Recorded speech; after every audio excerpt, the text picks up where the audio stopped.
안녕하세요. 오늘의 사연입니다. 구독과 좋아요 한 번씩 부탁드릴게요. 바로 사연 시작하겠습니다. 그 시절에 저는 아무것도 모르고 남편을 의심하는데 많은 시간을 보내고 있었습니다. 30대인 저는 남편과 신혼생활을 하고 있었습니다. 결혼하기 전부터 일이 매우 바빴던 남편과 함께할 시간이 적을 거라고 생각은 했지만 함께할 수 있는 시간이 너무 적어 마치 혼자 사는 건가 싶을 정도였습니다. 처음에는 오랜만에 집에서 휴식을 취하는 남편을 위로하기도 했지만 그러다 점점 불만이 쌓인 저는 남편의 얼굴을 볼 때마다 투정을 부렸습니다.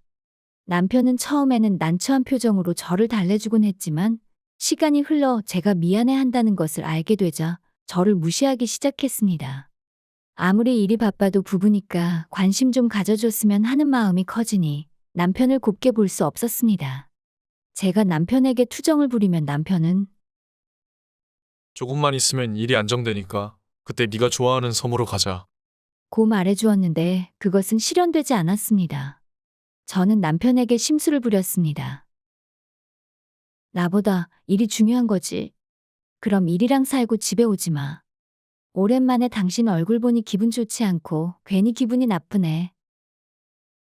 등등 남편에게 듣기 싫은 소리를 계속했습니다. 하지만 아무리 심한 말을 해도 반응이 없는 남편의 태도를 보면서 저는 부부로서의 끝을 막연하게 느끼고 있었습니다.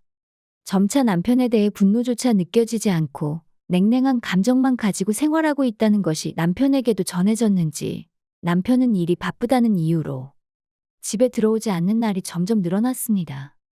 원래 출장이 많은 부서였기 때문에 처음에는 의심하지 않았지만 어느 날 출장 가는 남편의 양복 주머니에서 집에서 가장 가까운 역에 있는 비즈니스 호텔 영수증과 회원카드가 나왔습니다.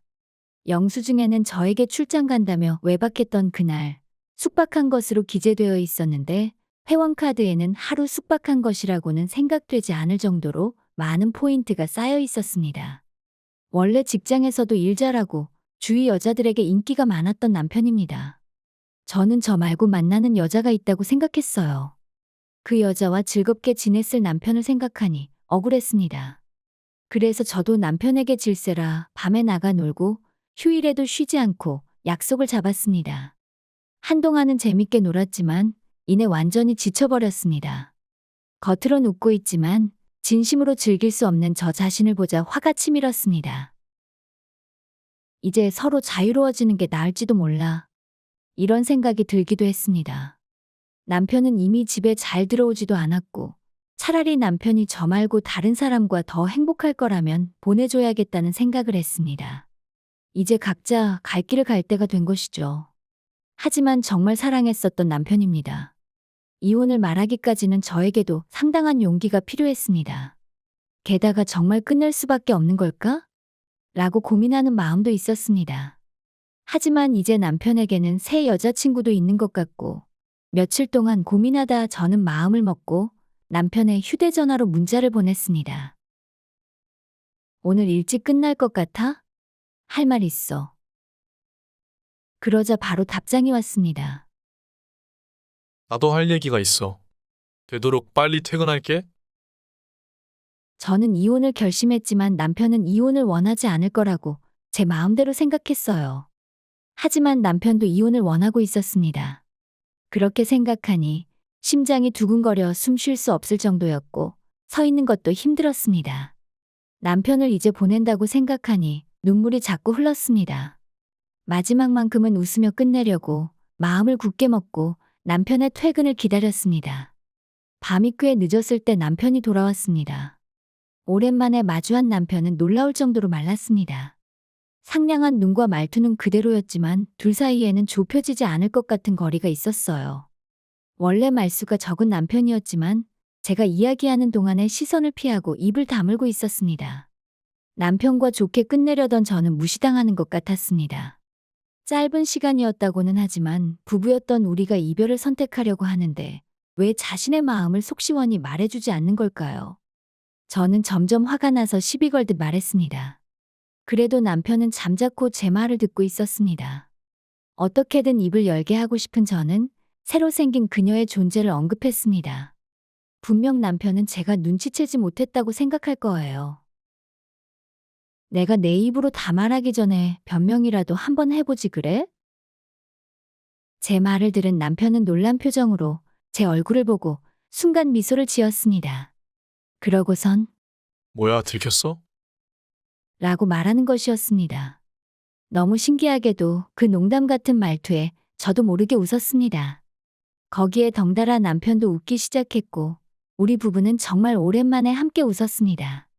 내용을 떠나 남편과 예전처럼 함께 웃을 수 있어서 그냥 기뻤습니다. 그리고 그 후에는 신기하게도 예전처럼 대화를 나눌 수 있었습니다.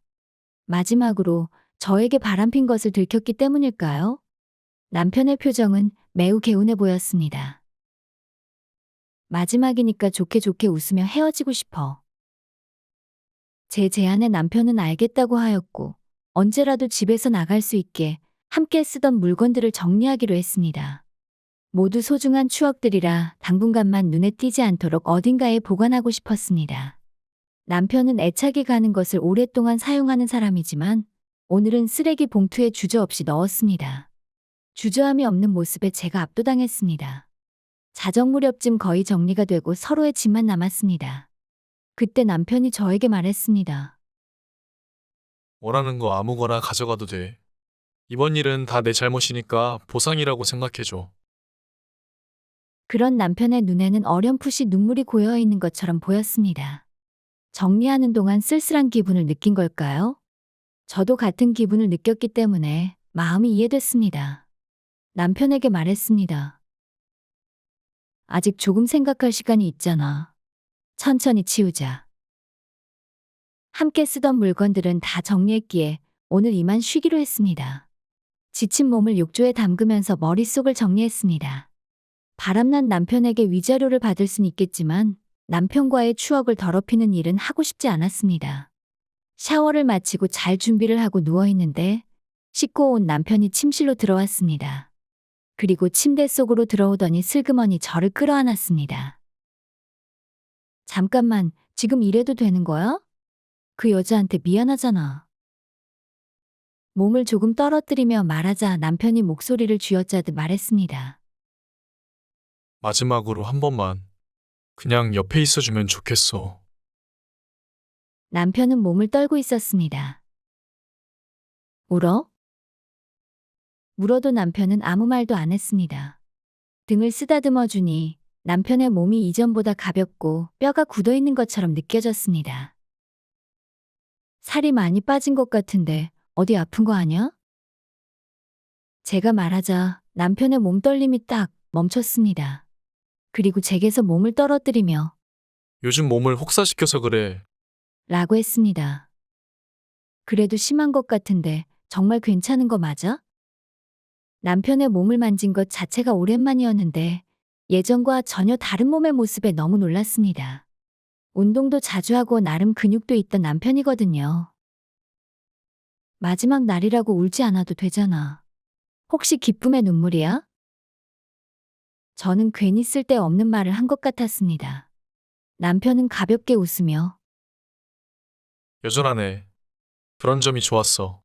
내일부터는 행복한 삶을 살아. 어디에 있든 항상 기도해 줄게.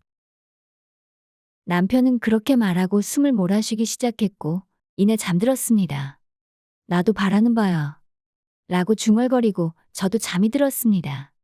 전날 늦게까지 방 정리를 해서 그런지 다음날은 늦잠을 자고 말았습니다. 일어나자 남편은 더 이상 침대에 없었습니다. 거실에 가니 테이블 위에 A4 크기의 봉투가 올려져 있었고 안을 들여다보니 통장 한 개와 뭔가 서류가 많이 들어 있었어요. 모든 것을 꺼내보니 저희 부부의 재산에 관한 것이었어요. 그 외에도 제 명의로 되어 있는 통장에는 놀랄 정도의 고액이 찍혀 있었습니다. 그리고 작은 봉투에서는 이혼 신고서가 나왔습니다. 남편의 부부는 이미 기입해 두었고 나머지 제 부분만 기입해서 제출하면 되는 것 같았습니다. 황급히 남편 핸드폰으로 전화를 했는데 이미 해지된 건지 연결이 안 됐습니다. 며칠에 걸쳐 시댁이나 지인에게 남편의 행방을 수소문했지만 아무도 가르쳐주는 사람이 없었습니다. 어쩔 수 없이 회사에 연락을 했는데 남편이 몇 달 전에 퇴사했다는 사실을 알게 됐습니다. 남편에게 여자친구가 생겨서 퇴사한 거라면 이해가 가긴 하지만 이렇게까지 할 필요가 있을까요? 그리고 왜 아무도 알려주지 않는 걸까요? 사람들에게 배신감이 들었지만 더 이상 남편을 찾을 길은 없었습니다. 모처럼 남편이 위자료까지 마련해줘서 저는 자유로워졌으니 좋아하는 곳에서 잠시 휴식을 보내기로 결정했습니다. 1시간 정도 걸려서 섬에 도착했습니다. 몇천 명 밖에 살지 않는 이 섬은 남편과 관광으로 한 번 온 적이 있는데 저는 섬의 대자연에 빠져 있었습니다. 남편의 일이 안정되면 다시 방문하기로 약속했던 장소이기도 했습니다. 남편과의 추억도 있습니다만 지금의 저에게 필요한 것은 그 장소의 고요함일지도 모르겠네요. 그리고 몇 달 후 신혼집은 전세를 주고 저는 이 섬으로 이사 왔습니다. 신혼집에서 계속 살기에는 추억이 너무 많아 고민 끝에 결정한 겁니다. 남편이 어떻게 대출을 다 갚았는지는 모르겠는데 상당히 고생했을 거라는 생각은 듭니다. 그래서 남편의 고생을 물거품으로 만들고 싶지 않아 팔지 않고 그냥 세를 놨습니다. 남편에게 물어보고 싶은 것이 많은데 물어볼 수가 없네요. 이 조용한 섬에서 천천히 시간에 몸을 맡기며 지내려고 생각했습니다. 섬 생활에도 익숙해지기 시작했고 이웃과도 친해졌습니다. 검소하게 생활한다면 일하지 않고도 살 수 있는 자산은 있었지만 아무것도 하지 않는 생활은 괜히 마음이 우울해진다는 것을 깨닫고 저는 이웃 어르신들을 보살피고 돕는 도우미 같은 일을 시작했습니다. 처음에는 외지인 취급을 받던 저도 일이 점점 익숙해지자 같은 마을 사람으로 생각해주는 것 같아 기뻤습니다. 같이 일하는 동료가 육지에서 이곳으로 요양 온 사람이 있는데 저에게 맡아달라고 했습니다. 그분은 더 이상 치료할 방법이 없어 마지막 거처로 이 섬을 선택했다고 합니다. 의료 설비가 전혀 없는 이 섬에 그런 몸으로 이사 온다는 건 상당한 각오를 해야 합니다. 병세를 들었던 터라 약간의 긴장감을 가지고 계신 곳으로 가봤습니다.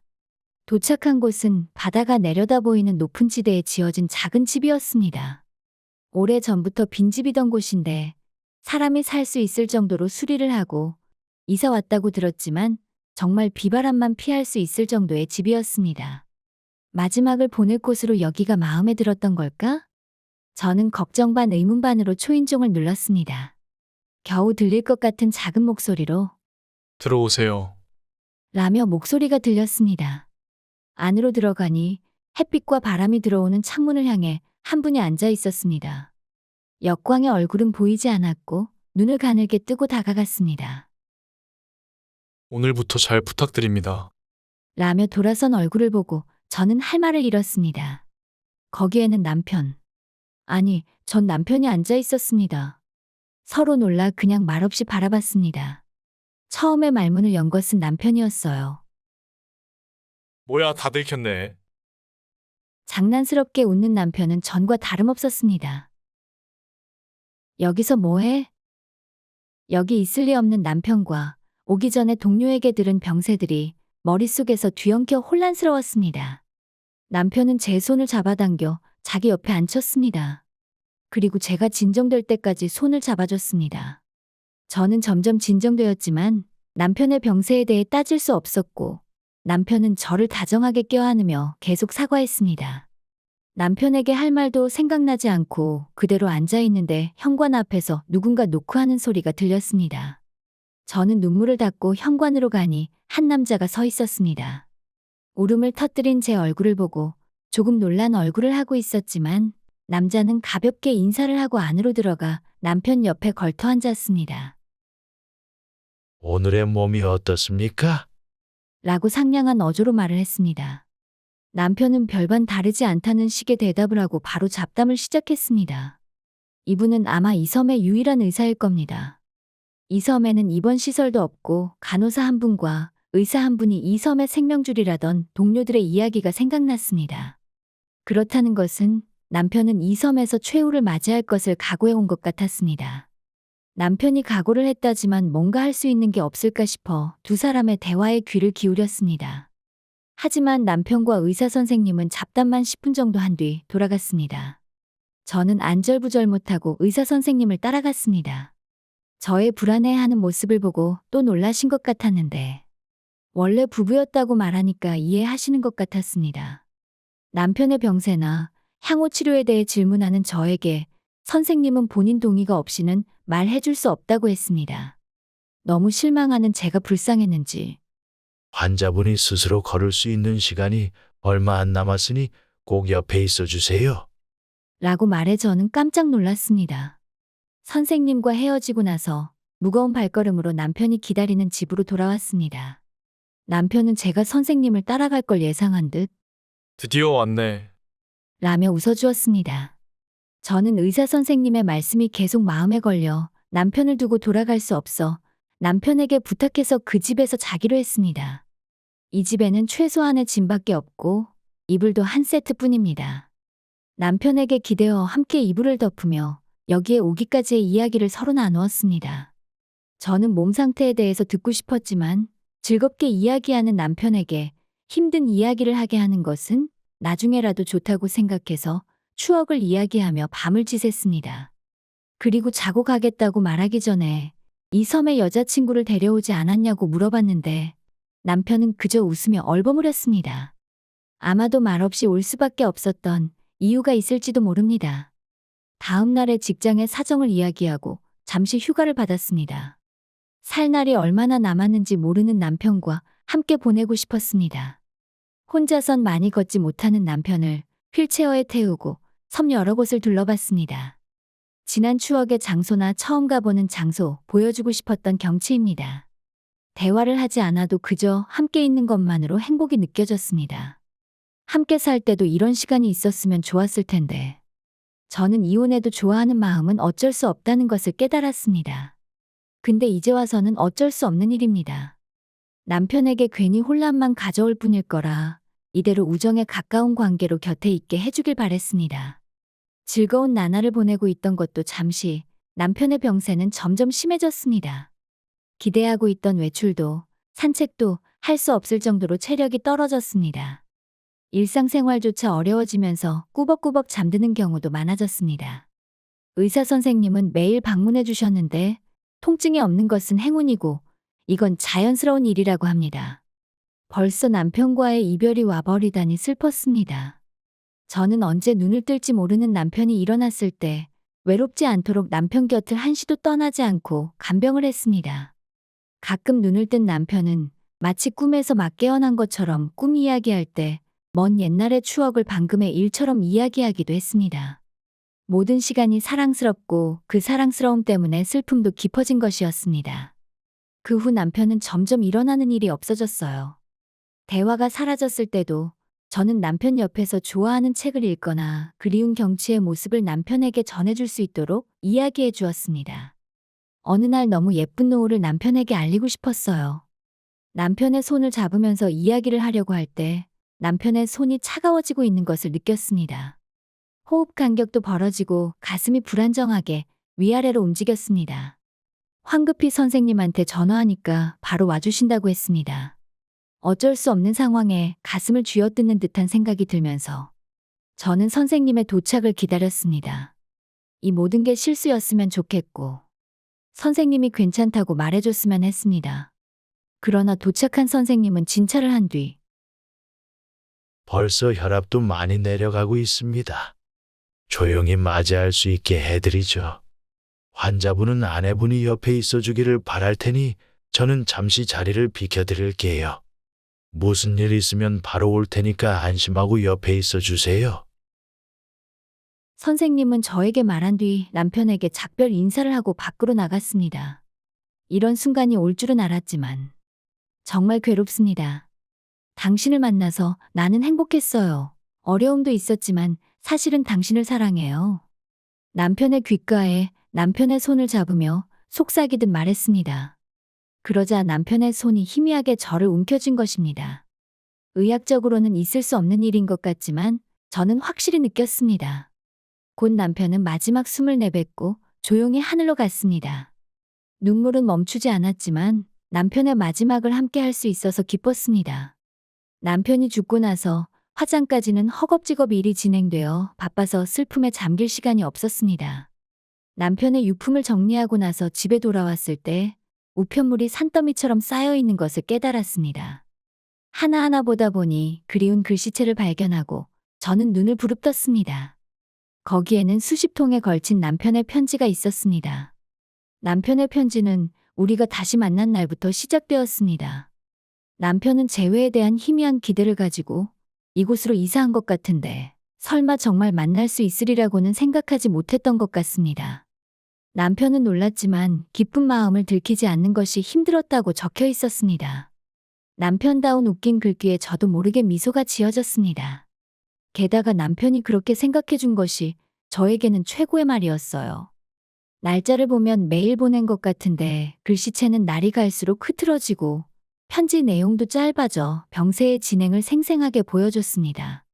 슬픔을 참으며 읽고 있는데 어느 곳에서 눈이 멈추었습니다. 우리 이혼에 대한 진실이 적혀 있었습니다. 남편의 투병이 시작된 것은 결혼한 뒤였던 겁니다. 발견했을 때는 이미 손쓸 수 없었고 마지막 희망으로 받은 치료도 효과가 없었다고 합니다. 절 자신을 간병하는데 희생시키기 싫었던 남편은 이혼할 때까지의 계획을 세웠고 그 작전에 제가 감쪽같이 넘어간 겁니다. 제가 다른 여성의 존재를 의심할 거라고는 생각하지 못한 것 같은데 위자료 명목으로 큰돈을 물려줄 수 있으니 딱히 부인하지 않았던 거죠. 치료도 이제 필요 없으니 모든 재산은 청산하고 네가 불편함 없이 살 수 있도록 하고 싶었어. 라고 적혀 있었습니다. 그렇게까지 생각해주고 있던 남편에게 저는 아무것도 모르고 굳은 말만 했었는데 정말 미안했습니다. 눈물이 하염없이 흘러내렸습니다. 그러자 현관을 두드리는 소리가 들려왔습니다. 황급히 눈물을 닦고 문을 열었더니 선생님이 서 계셨습니다. 그리고 저에게 한 통의 편지 봉투를 건네줬습니다. 그 봉투는 아까까지 읽던 남편의 편지와 같은 것이었습니다. 환자분의 부탁을 받아 매일 편지를 보내고 있었어요. 며칠분은 의식을 잃기 전에 쓰셨던 거고 차마 부탁을 거절할 수 없었어요. 그리고 이게 마지막 편지입니다. 자기 집에 아내분이 돌아오면 전해달라고 했어요. 그랬습니다. 이 편지가 남편의 진정한 마지막 편지입니다. 선생님께 감사의 인사를 하고 다시 남편의 편지를 마주했습니다. 마음을 가라앉히고 마지막 편지를 조용히 열었습니다. 거기에는 연하긴 했지만 고마워, 사랑해 라고 분명히 적혀 있었습니다. 멀리 돌아갔지만 우리의 마음은 연결되어 있었습니다. 나도 사랑해 말하고 보니 남편 영정사진의 입꼬리가 조금 웃은 것 같았습니다. 남편이 죽은 지 수십 년이 지났지만 저는 아직 이 섬에 살고 있습니다. 이제는 섬의 주민으로서 살고 있어요. 이 섬에서 평생 살겠다고 다짐한 날, 남편이 마지막을 보냈던 집 바로 옆에 무덤을 지었습니다. 남편이 항상 바라보던 경치를 지금도 즐기고 있을 것입니다. 머지않아 남편 옆에 자리하려고 생각하고 있는 저는 남편과의 추억을 회상하며 매우 행복하게 지내고 있습니다. 끝까지 시청해 주셔서 감사합니다. 그럼 다음 영상에서 다시 뵙겠습니다.